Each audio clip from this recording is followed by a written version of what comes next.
Gracias, Nicolás. Perla, hola, muy buenos días. Bienvenidos a un nuevo programa de Junta Médica. Hoy hablaremos de una enfermedad que se cree que solo afecta a los adultos mayores. Una de las características principales son los temblores. Arrancamos Junta Médica.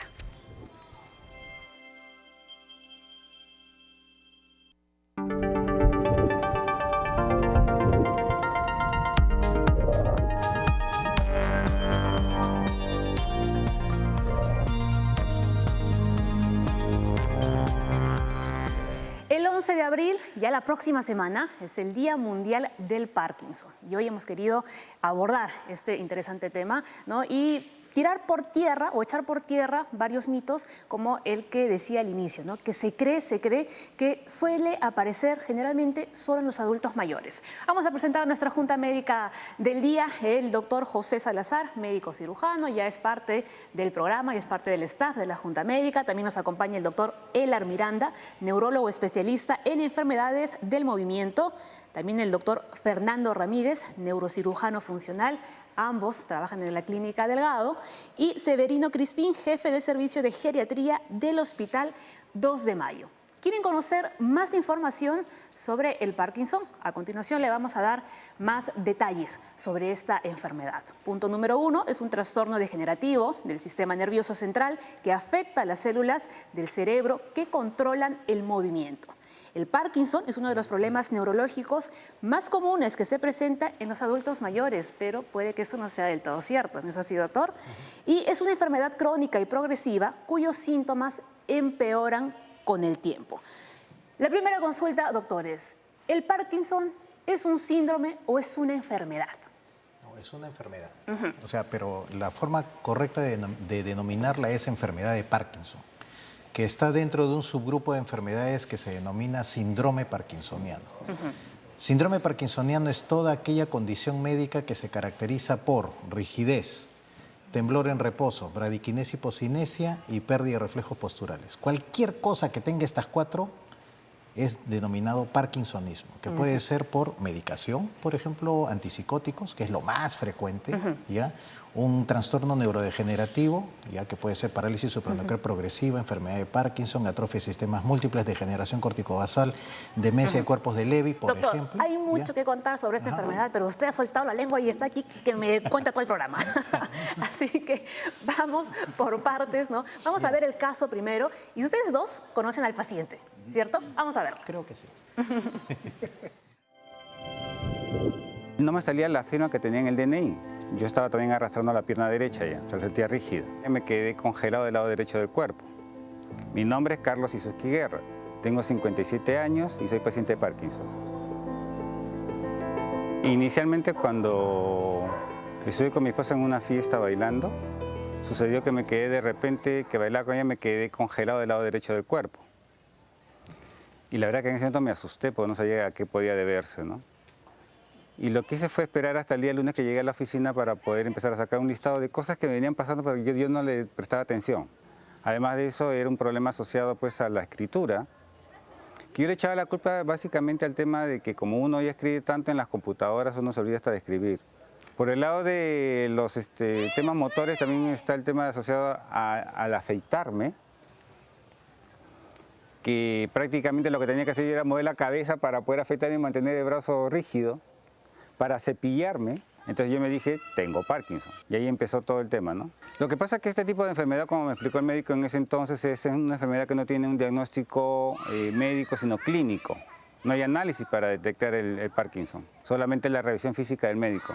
Estuve 3 años con un medicamento que se llama Pramipexol, hasta que tuve la operación. Y después ya me cambiaron los medicamentos hasta casi ya no usar casi nada de medicamentos. Él después de 3 años y medio, casi 4 años de tratamiento me dijo, Carlos, tú eres un candidato ideal para hacerte operado. El médico te lo explica previamente, pero una cosa es que te lo explica, otra cosa es que lo haga, ¿no? Esos electrodos son conectados con unos cables que pasan por debajo del cuero cabelludo de la persona, vienen por acá atrás de la oreja y terminan con un implante acá en el pecho de una batería. En mi caso han puesto una batería que no es recargable. Es una batería que te puede durar entre 5 y 7 años. Estuve en la clínica internado solo 2 días y ahí me fui a mi casa. Vine a mi casa en realidad, ¿no? casi de inmediato me puse a trabajar. Aumenta la liberación de corriente eléctrica, disminuye la ingesta de fármacos por parte del paciente. Prácticamente yo no siento nada de la operación. Es más, ni siquiera siento que tengo este aparatito acá en el pecho. Bien, el señor Carlos, ¿no?, nos ha contado cosas muy interesantes, no solo sobre la enfermedad, sino, doctores, sino también sobre el tratamiento que él ha llevado a cabo, ¿no?, que lo vamos a ver más adelante, hablando de la cirugía, que es lo que se le realizó, ¿no?, al paciente. Vamos a ver, doctor, el primer dato, ¿no?, sobre el Parkinson. Lo vamos a ver ahora en la pantalla.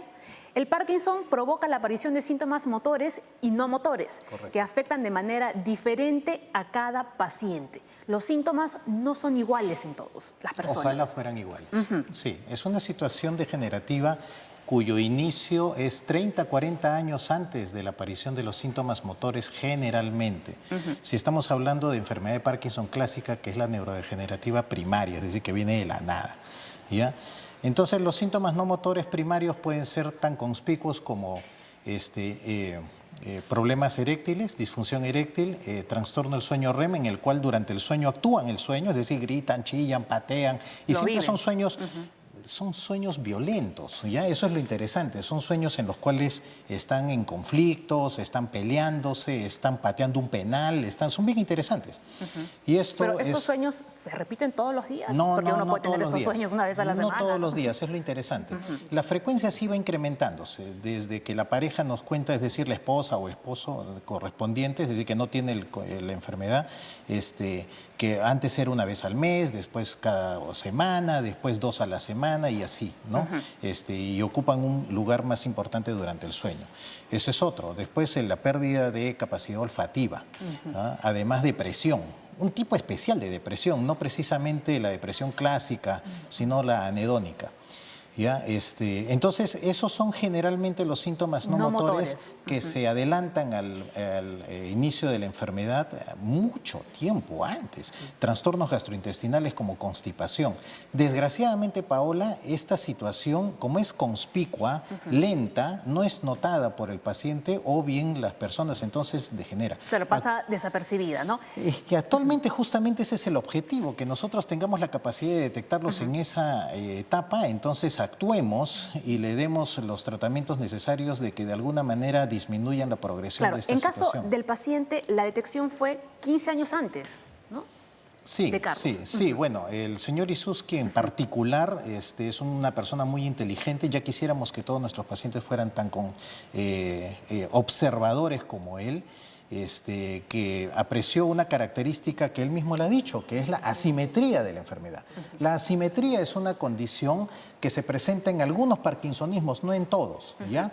Particularmente en enfermedad de Parkinson, atrofia de sistemas múltiples y ahí vemos degeneración algunas cortico-basal. imágenes, ¿no, doctor? Bueno, este es un paciente que está disquinético, es decir, con una dosis bastante alta de levodopa. ¿Qué es levodopa? Levodopa es el tratamiento principal farmacológico, ¿ya? Que es básicamente darle lo que le falta. ¿Ya? Aquí, por ejemplo, ¿el señor no es capaz de controlar sus movimientos? No, sí es capaz. ¿Ah, sí es capaz? Sí es capaz. Lo que sucede es que está coreico, ¿ya? Entonces sí es capaz. Si tú le dices que corre, que vaya para atrás... Lo va a hacer. Lo va a hacer, perfecto. Y interesantemente a ellos no les molesta las disquinesias. Esto es disquinesia, ¿ya? Es más, prefieren estar disquinético. Un excelente ejemplo es Michael J. Fox. Él todo el tiempo está disquinético, todo el tiempo, porque lo adoran, ¿ya? Perdón por interrumpir.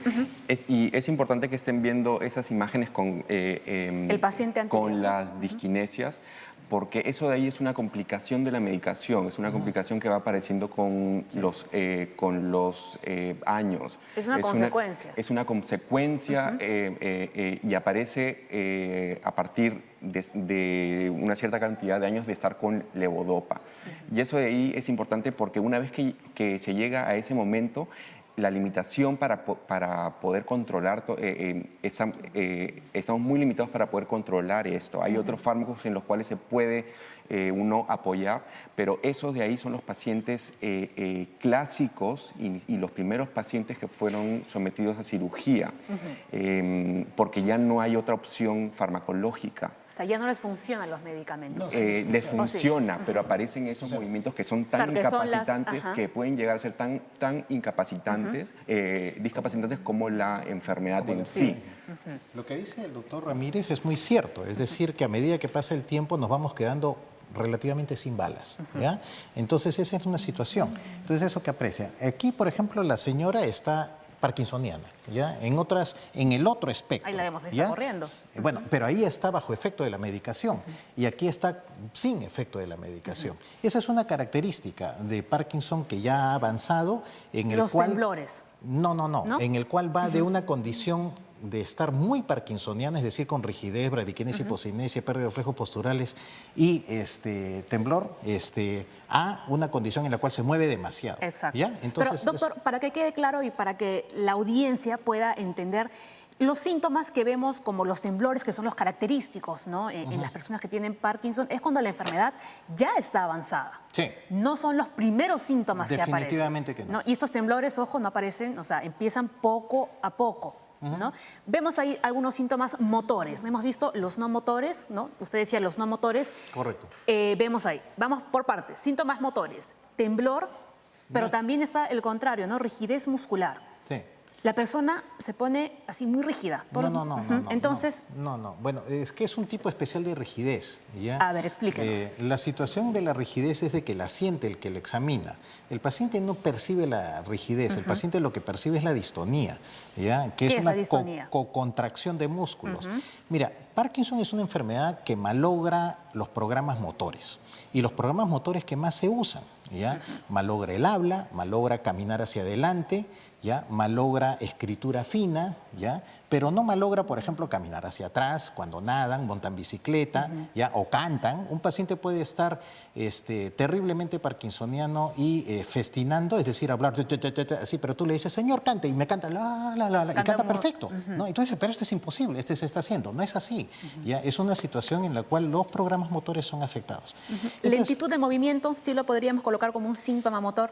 Lo llamamos bradiquinesia, bradi es lento, kinetos es movimiento, ¿ya? Y por supuesto que sí, se mueven lento y también se mueven poco, ¿ya?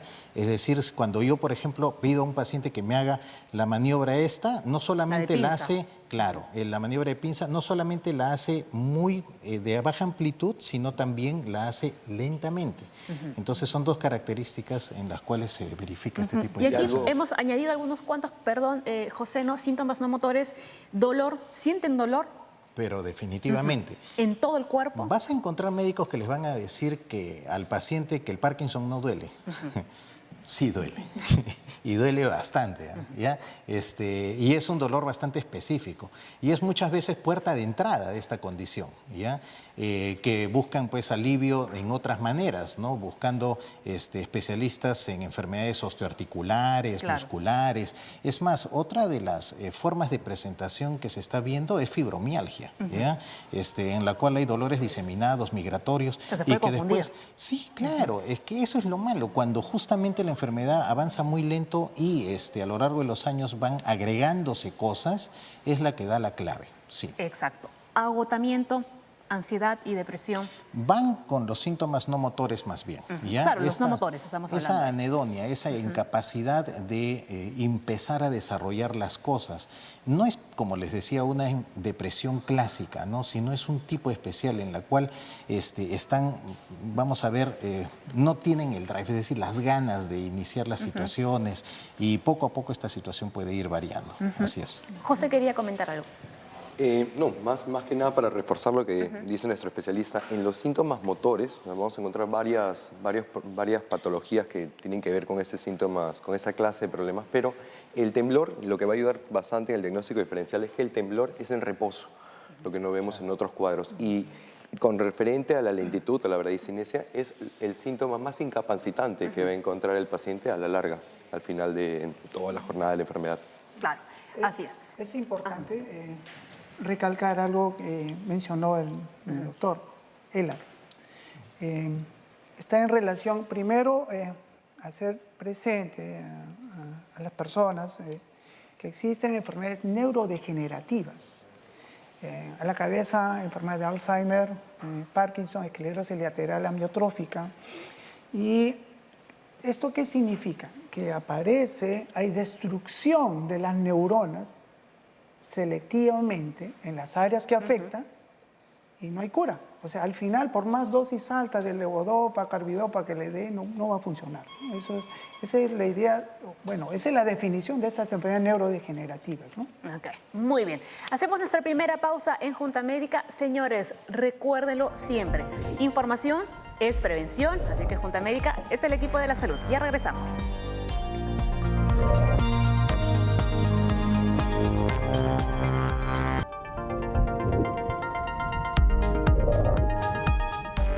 Estamos en vivo, señores, así que llámenos al 619-0670 y también escríbanos a las redes sociales con el hashtag Vivo con Parkinson. Aquí tienen a una junta médica, ¿no?, de lujo para que puedan responder todas las consultas. Ahora, doctores, ¿el Parkinson puede dañar otros órganos? Por supuesto. Por ejemplo. El Parkinson es una enfermedad sistémica, no es una enfermedad de solamente los movimientos, es una enfermedad que trastoca la capacidad gastrointestinal, también produce arritmias cardíacas, también produce alteraciones del pensamiento, hay demencia asociada a Parkinson. En otras palabras, la respuesta es un sí rotundo. ¿Puede afectar a la vista? Sí, hay una forma especial de parkinsonismo que se llama parálisis supranuclear progresiva, que se caracteriza por múltiples caídas y visión doble, además de parkinsonismo. Parkinson, enfermedad de Parkinson clásica muy avanzada, así muy avanzada, se ven sí trastornos de movimiento, movimientos oculares, ¿no? Particularmente cuando, bueno, mis pacientes dirán, ¿qué tanto me hace mover los ojos, la armisa, porque los hago mover de un lado para el otro? Justamente es para pescar ese tipo de situaciones, ¿no? Exacto. Sí, sí, que se las pesca antes, ¿no?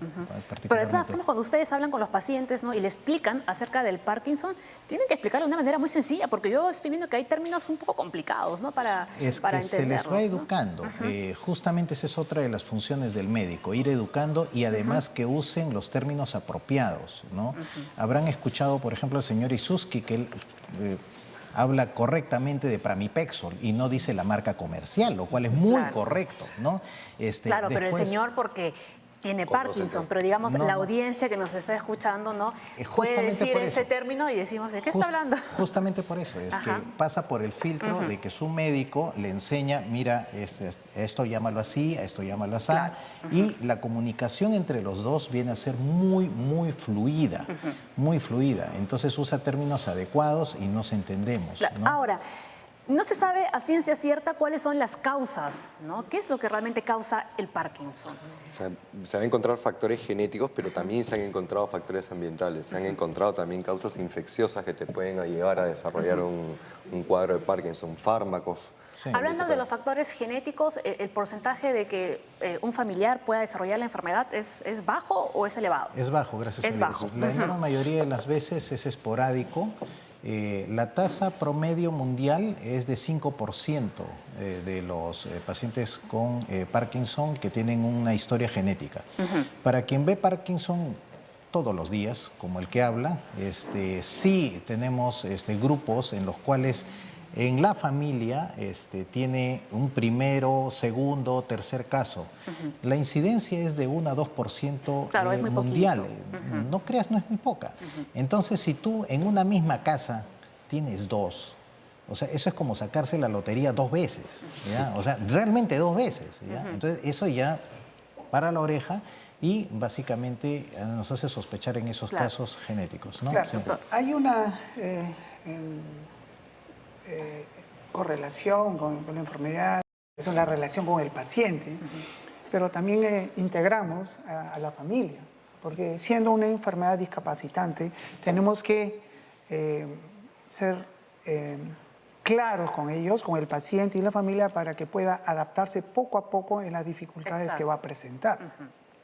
Ahora, por otro lado, si bien es cierto, 1 o 2% de mayores de 60 años son los datos epidemiológicos, pero también pensamos en un subregistro, porque muchas veces quienes acuden al sector salud, privado, público, militar, policial, es la mitad de la población.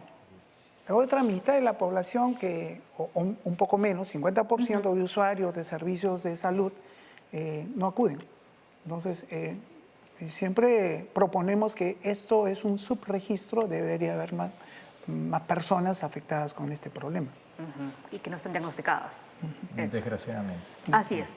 Ahora sí ya vuelvo con usted, doctor. Vamos a ver otro dato, ¿no? El dato número 2, a ver qué dice lo siguiente. No existe ningún análisis específico o prueba de imagen para diagnosticar el Parkinson.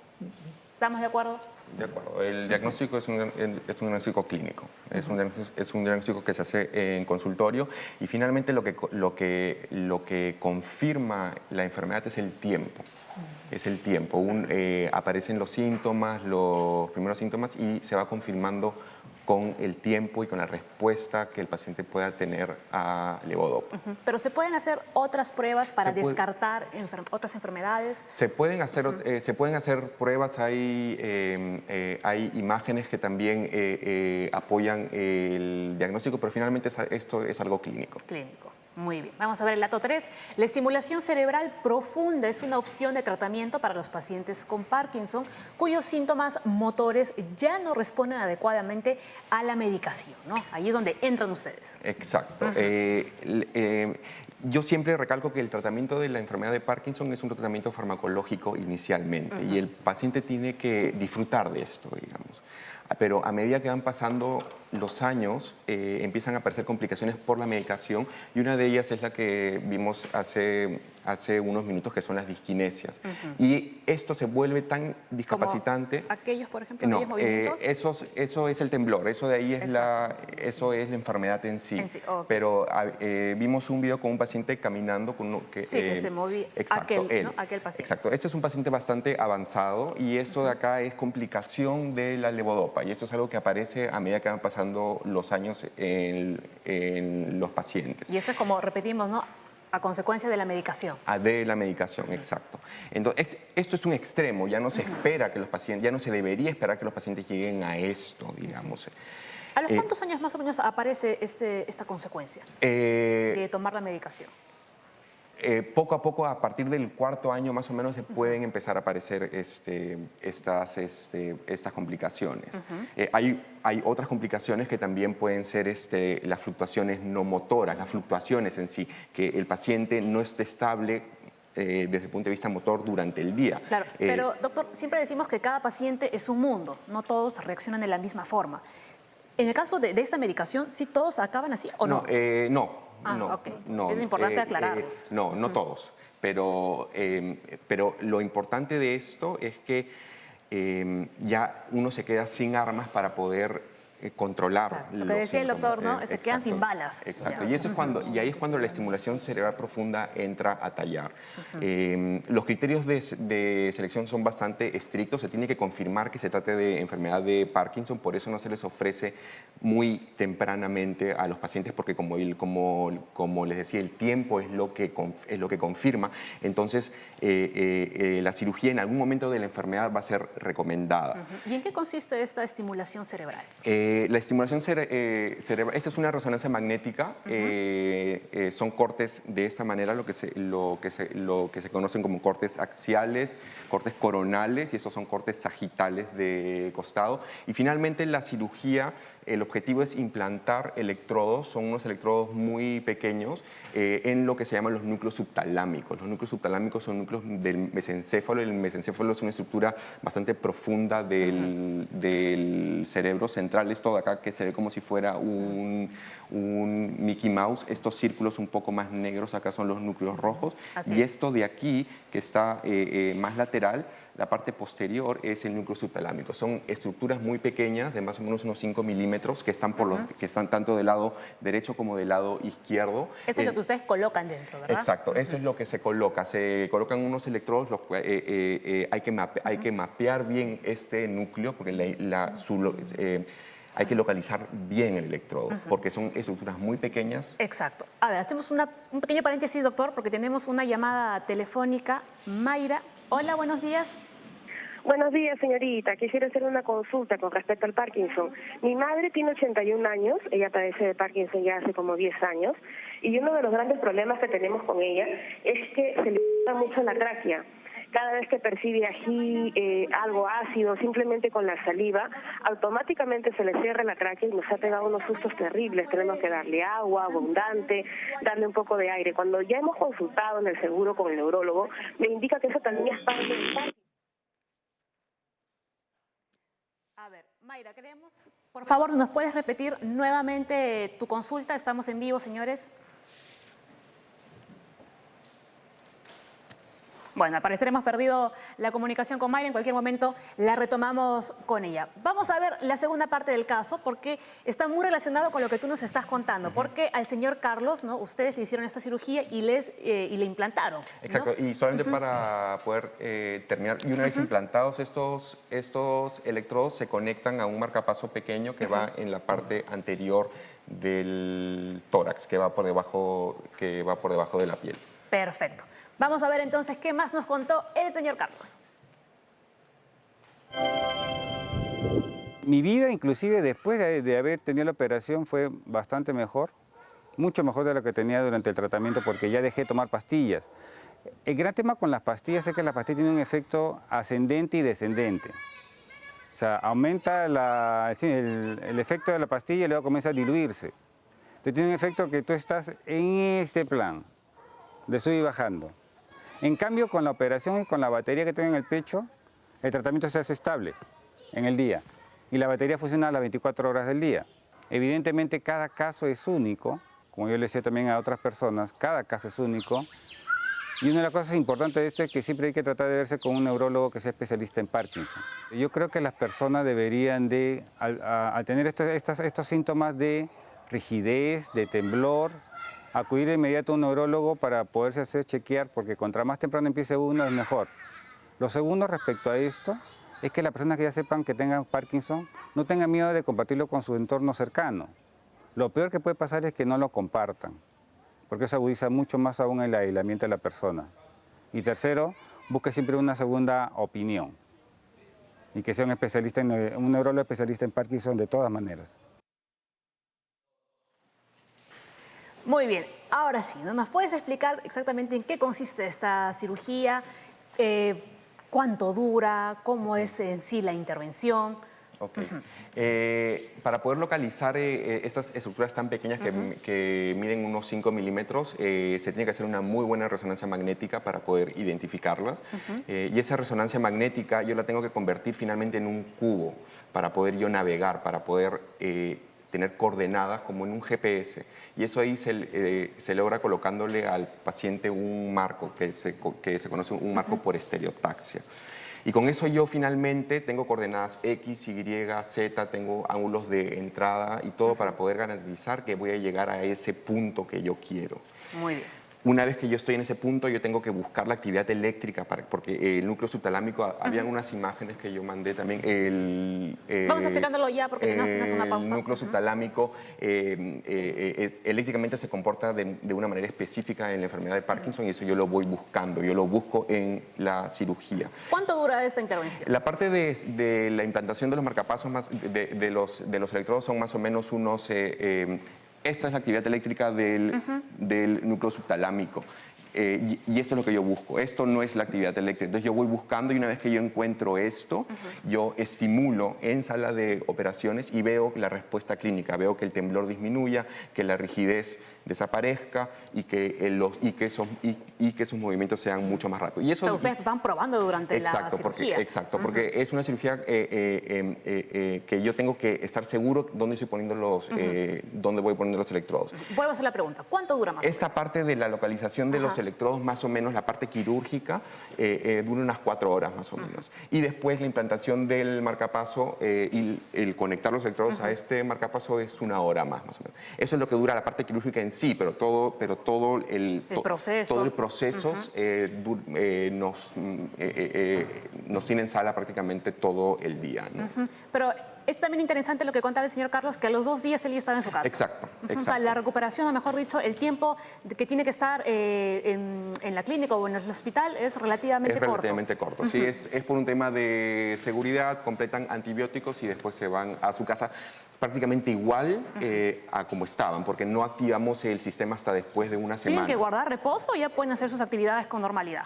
En general, Yo prefiero que lo responda Fernando. Ciertos cuidados.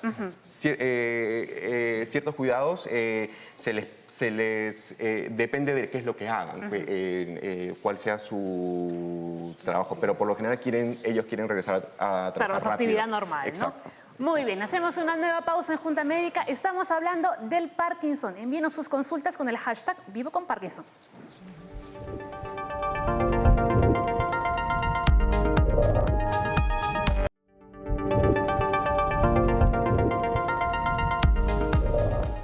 Muy bien, en Junta Médica estamos hablando de Parkinson y como ya tienen que saberlo, información es prevención.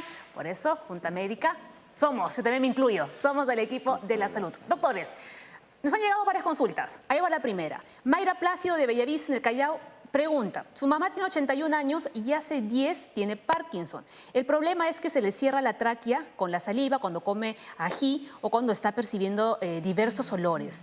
Su consulta es si eso es parte de los síntomas del Parkinson. Definitivamente. Sí, eso es una disfagia. Y es disfagia funcional, ¿no? En el cual es la incapacidad de la coordinación en la deglución la que poco a poco se va perdiendo. Y esto tiene consecuencias, ¿no? Los pacientes se desnutren, pierden minerales y se deshidratan. Uno no espera a que esta situación llegue y les ofrece varias posibilidades.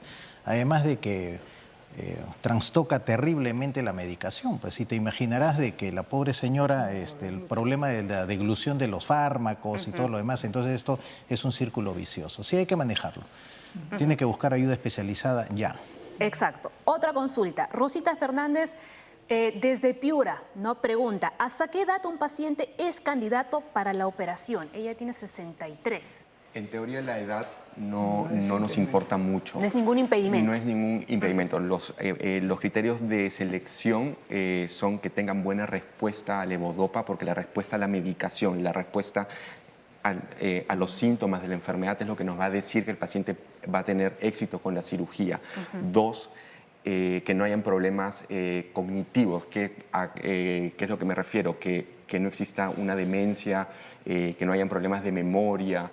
Esas son las dos cosas que a nosotros nos importan. La edad es un número que en realidad hay pacientes que se operan a los 80 o sí que cumplen con estos dos criterios. Pero si cumple con esos requisitos, exacto. La edad en realidad no tendría por pasa, qué, ¿no? a un segundo plano. Se centra más en las comorbilidades que puede tener. Exacto. Una persona de 80 años puede que tenga otras enfermedades que puedan dificultar un poco la selección, pero el número en sí no... Muy bien. Queda clarísimo entonces, ¿no? Rosita Fernández, la edad no tiene nada que ver. Ahora, el Podemos decirlo corolario así. es no esperar, ¿no? O sea, porque lo mejor que se puede ofrecer actualmente a nivel mundial para un paciente con enfermedad de Parkinson es la cirugía de estimulación cerebral profunda. Y en consecuencia no se debe de esperar. Es decir, cuando nosotros vemos pacientes que nos envían muy avanzados, desgraciadamente pierden la oportunidad quirúrgica. Y ese es un concepto que me parece muy importante aclarar. De que y años además, doctor, de poder haber mejorado su calidad de vida. Definitivamente. Es decir, el paciente recibe el beneficio de este tratamiento el mejor que existe. Muy tarde. Y reciente y lo disfruta durante su vida. Entonces, nosotros no nos preocupamos por quedarnos sin opciones terapéuticas medicamentosas, rehabilitadoras, trastornos, etcétera, etcétera, ¿no? Pero nuestra primera opción siempre va a ser la farmacológica. Sí, definitivamente. Vamos a ir a la definitivamente. levodopa Definitivo. Pero es importante que tanto el paciente como el neurólogo que lo trata sepan que existe la opción quirúrgica y cuándo debería ser derivado para cirugía. Eso es lo importante. Perfecto. Ahora sí, me vengo a este lado con Severino Crispín, ¿no? Vamos a ver el dato 4. Aunque el deterioro intelectual no es una característica constante, se puede observar demencia en las fases avanzadas de la enfermedad. Acá hay un punto fundamental y es el papel de la familia. ¿No? ¿Cómo debe actuar, ¿no? la familia si uno de sus miembros tiene Parkinson? Primero, una cosa, aprovechando la intervención de los colegas hace un momento, primero hay que que la definición de enfermedad de Parkinson sea la apropiada, ¿no? Sea la correcta, porque es frecuente, siendo una enfermedad pues, de 1 o 2%, ¿no? Encontrar diagnósticos equivocados. Nosotros tenemos un paciente con enfermedad de Parkinson y resulta que tiene 15, 20 años tomando levodopa, carbidopa, y lo siento y conversamos de lo más bien, no tiene disfagia, no tiene otras características, solo el tremor fino. Entonces no es Parkinson, porque a esa edad, desde que empiezan los síntomas evidentes motores, ya se hubiera muerto. Exacto. Entonces, porque acaban postrados, completamente disfuncionales y ya pues neurovegetativos, ¿no? O biovegetales. Entonces, digamos, hay algunos veces problemas con el diagnóstico. Primero, es lo exacto. primero. Segundo, hay un principio, ¿no? ¿Cómo trato la enfermedad? Es evitar que aparezca. Porque hay una serie de factores de riesgo. Tengo un familiar directo, bueno, entonces es probable que yo también lo pueda tener. Los metales, los factores ambientales que comentaron, eso también es importante porque si yo veo, pues vienen de los estratos medios, bajos, y han sido agricultores toda su vida, y vienen de Ayacucho o Huancavelica, y resulta que usaban pesticidas sin protección y vienen pues con la enfermedad de Parkinson. Entonces, hay una serie de variables y menciono esto porque ¿a dónde apunta el cuidado? Porque cuando es evidente, los síntomas motores evidentes, en la frecuencia de pacientes con enfermedad de Parkinson lo voy a notar a partir de los 45, 50 años para adelante. Entonces, y otra cosa que es importante, lo que mencionó el doctor Elar, es que lo que antes lo llamamos diagnóstico por la terapéutica, ¿no? Sospecho que es Parkinson, le doy levodopa, carbidopa y mejora sus síntomas. Entonces, eso ya me orienta con más fuerza, certeza de que sea una enfermedad de Parkinson. Entonces, ¿cuáles son los cuidados que debe haber en mayores de 60 años, de lo que nos compete, ¿no? Teniendo en claro que es una definición de Parkinson, teniendo en claro... Nosotros el diagnóstico. Intervenimos en las variables que se pueden modificar. Porque, ¿cuáles son los factores ambientales que dicen? Exposición a metales, tiene que ver, químicos. claro, ¿no? Tiene que ver aparte un pH ácido, y para que entender un poco lo que es el pH ácido dentro de la sangre, todos nuestros componentes, los fluidos, tiene una concentración de una molécula llamada hidrógeno, en ion, ¿no? Hidrogenión. Y cuando esta concentración aumenta, en nuestros componentes se llama un medio ácido. Entonces, y eso también está descrito como un factor de riesgo para poder hacer la enfermedad. Claro. Entonces, pero es complicado saberlo, ¿no, doctor? Por supuesto, no es complicado. Con un examen de sangre podemos saber. Claro, porque la otra variable que también actúa es el estrés, ¿no? Vivimos en una epidemia. Lamentablemente en el segundo milenio. Lamentablemente el estrés está presente. El estrés desata una serie de condiciones mórbidas en la parte donde uno ya tiene la condición para hacer la enfermedad. Pero doctor, no nos vayamos un poquito por las ramas, sino vamos nuevamente. A eso voy. Entonces, porque esa es la idea, ¿no? Poner en claro a dónde apunta nuestro cuidado. Primero, integrándolo al paciente con la familia. Segundo, dándole la oportunidad de poder tener terapia ocupacional, terapia física, actuar con los psicólogos, porque muchas veces, si cognitivamente están bien, tienen depresión, se estresan peor, como un círculo vicioso. Terapia antiestrés, de autoestima. Si necesita medicación a dosis bajas, eso sí, nosotros tenemos un principio, empezamos con dosis bajas y vamos titulando las dosis, antidepresivos, dar sintomáticos, mejorar su dieta, porque muchas veces... ¿Es cierto que los alimentos con vitamina B12 pueden ayudarlos?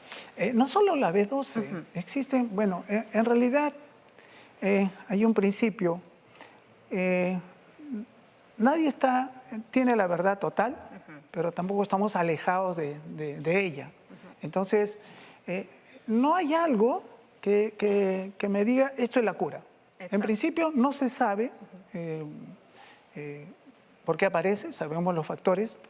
Lo que mencionan sobre la intervención quirúrgica es apropiado y lo que es actualmente se ve. Pero doctor, volvemos a encaminarnos nuevamente, ¿no? Entonces, y me viene muy bien, justo usted ha comentado, le preguntaba lo de la vitamina B12. ¿Hay algunos alimentos que vengan mejor a las personas que tienen Parkinson? En realidad, no solo B12, porque estimula, tienes una serie de componentes, hay ¿no? alimentos que pueden Claro, ayudar, sí, porque de todo. usted dice, la dieta es importante también. Claro. Entonces, cuando digo dieta, referimos a que tratar de, como diferentes costumbres que tenga, tratar de alcalinizar esa sangre. Claro, entonces es una alimentación saludable. Claro, ¿no? Exacto. Entonces tenemos un concepto de alimentación saludable que debe tener carnes rojas, leche y huevo, y esos son los que acidifican la sangre. Entonces disminuimos esa concentración, aumentamos las ensaladas variadas, frutas variadas, le hacemos caminar después en promedio media hora después de cada comida, ¿no? Que se vaya a la cama, y le hacemos que tenga su Una actividad física. física y mental. Entonces es una serie, o sea, es todo un programa. En realidad no es el geriatra que maneja ni el neurólogo, es todo un conjunto de personas que intervienen. Es todo un programa que debería seguirlos. Claro, ¿no? Un programa integral, ¿no? Claro, es Fundamental, ¿no? multifactorial, interdisciplinario. Si no, no vamos a conseguir la Si no, mejor calidad de vida. avanzamos por un lado, ¿no? Pero nos quedamos en otro. Claro. ¿no? Eso es lo que va a suceder. Hacemos ya la última pausa en Junta Médica. Venimos ya con lo último del programa.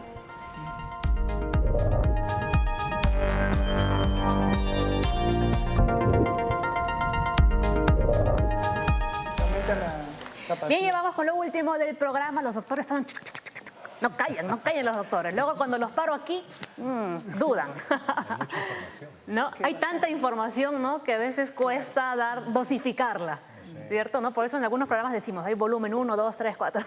En el Parkinson también sucede lo mismo, ¿cierto? Definitivamente. Es que la salud es un mundo tan amplio, ¿no? Y hablando de la salud, tenemos a nuestra reportera que se llama Aura Guío. A ella le encanta hacer su ruta saludable. Vamos a ver a dónde se ha ido hoy.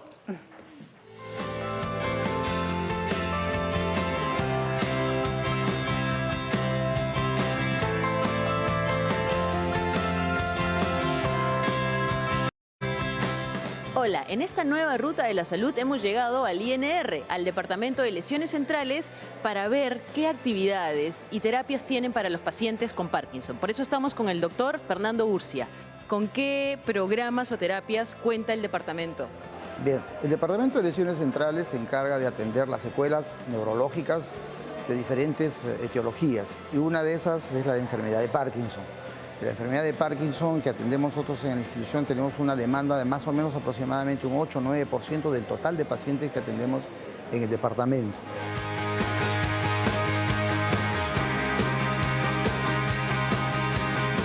Nosotros contamos con un programa integral de rehabilitación que incluye médico, terapista físico, terapista ocupacional, psicólogo y trabajadora social. Esta terapia integral implica que dependiendo del estadio en que se encuentra el paciente, porque al ser degenerativo y ser progresiva, existen pacientes con diferentes niveles de compromiso. Entonces, la idea es que se incorpora a este programa y se ajusta a las características del paciente, que es lo que está teniendo. Por ejemplo, en terapia física nosotros lo que trabajamos es preparamos su cuerpo para que esté en condiciones de poder funcionar mejor, es decir, que tenga reacciones de equilibrio, enderezamiento, plasticidad, elasticidad, etc.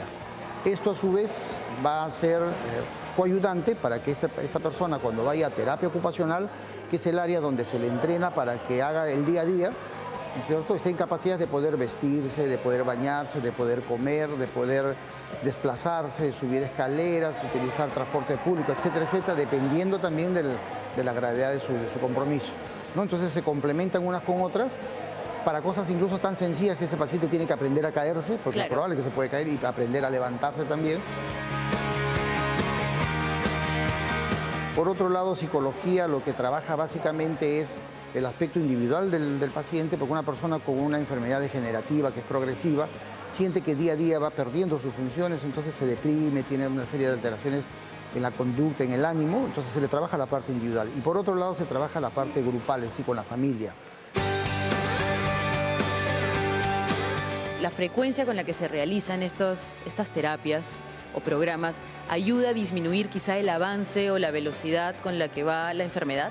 Sí, definitivamente, está demostrado que es así, pero está condicionado a que todos los elementos que tienen que interactuar estén presentes. Es decir, no basta con que venga y haga terapias, o no basta con que solamente tome medicina, o no basta con que la familia se preocupe.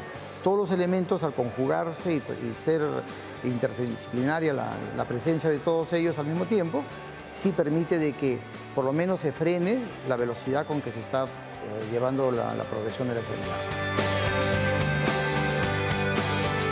Y si queremos venir a atendernos o presentar la atención para un familiar, ¿qué es lo que tenemos que hacer? Teóricamente deberían de venir los pacientes referidos de los niveles inferiores. Digo teóricamente porque a veces los pacientes viven muy cerca, otros viven muy lejos, ¿no es cierto? Es un paciente que vive, por decir, en Comas y va a venir hasta Chorrillos, teóricamente correspondería acá, pero la idea es que en los hospitales generales existen servicios de rehabilitación que están en capacidad de poder manejar los cuadros independientemente del grado de complejidad que tengan.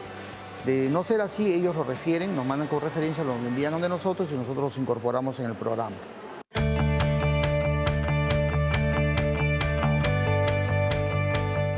Doctor, muchísimas gracias por su atención. Regresamos con ustedes, estudio. Yo me quedaré por aquí en el Instituto Nacional de Rehabilitación para seguir averiguando sobre las lesiones o el Departamento de Lesiones Centrales. Hasta luego. Gracias. Muy bien, Aura, ¿no? Ahí veíamos una de las tantas labores, ¿no?, que realiza el INR, y veíamos también, ¿no?, a una paciente, en realidad era adulta, no era adulto mayor, no era de la tercera edad, ¿no? Y eso nos viene bien para hacer un ejemplo de que no es una enfermedad que solo afecta a los adultos mayores. No, bien, es el momento de cerrar el tema, vamos con las conclusiones finales. A ver, José, que has hablado demasiado. A ver, demasiado ya. A ver, rápidamente, hoy en día, y los doctores van a coordinar conmigo, que es el mundo está, o la medicina, está enfocada en prevenir antes de tratar. Y un ejemplo muy claro lo hemos visto más que todo con el paciente del caso de hoy, paciente también nuestros doctores, pues se han ampliado tanto, y se va a ver la repercusión. Y otra cosa importante también es que todo diagnóstico es efectivo mediante una buena anamnesis, una buena historia clínica. Si uno evalúa al paciente y se da cuenta que los síntomas que tiene tal vez es porque, qué sé, es un paciente bipolar que está usando litio, está usando carbamazepina, o es un paciente que tiene una infección, una secuela de neurobrucelosis o VIH, puede ser que eso esté causando los síntomas. Entonces, si enfocamos bien el diagnóstico, el tratamiento va a ser el más certero. Muy bien. Doctor Aguilar. Totalmente de acuerdo. Bueno, si me piden una conclusión y que defina todo en una sola palabra, es busquen ayuda especializada temprano, ¿ya? O sea, si tienen dolores diseminados, si tienen que notan que están más torpes, si notan de que durante el sueño patean a la pareja, si notan de que están medios paranoides con una situación específica, es decir, estos síntomas neuropsiquiátricos, busquen ayuda especializada, que allí se los orientará y se tratará esta enfermedad, como muy bien dice el doctor, de una manera comprehensive, es decir, todos a la vez. No se trata de darle una pastilla, se trata también de escucharlo, se trata de tratar una familia, se trata de todo en conjunto. Muy bien. Siguiente. Tener presente que el tratamiento quirúrgico, que la cirugía de estimulación cerebral profunda existe, tiene buenos resultados y no es para etapas avanzadas de la enfermedad. Es importante saber cuándo recomendarla, es importante saber cuándo el paciente es candidato y no esperar que la enfermedad haga que el paciente deje el trabajo, necesite ayuda para vestirse, ducharse.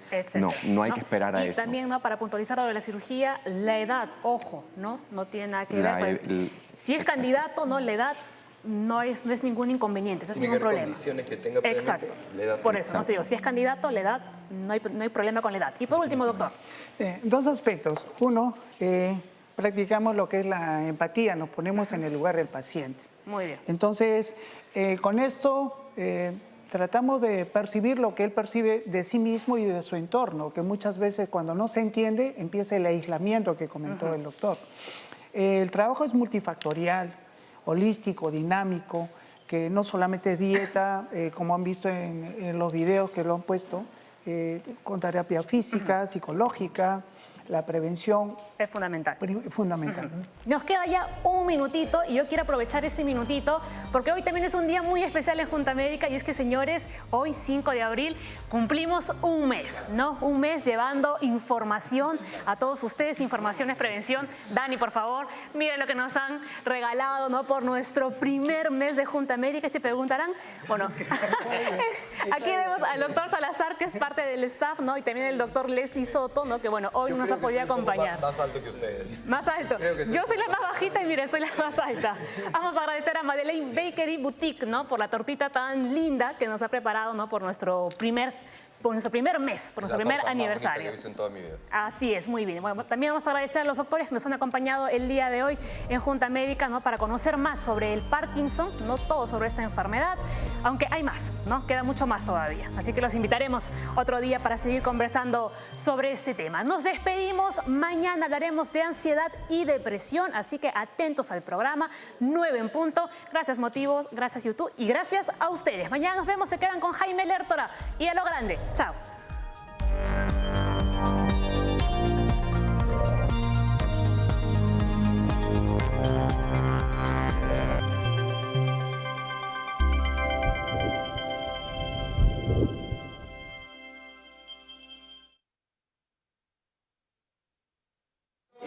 Novelas. Novelas, así es. Uy, Ajá. ¿verdad?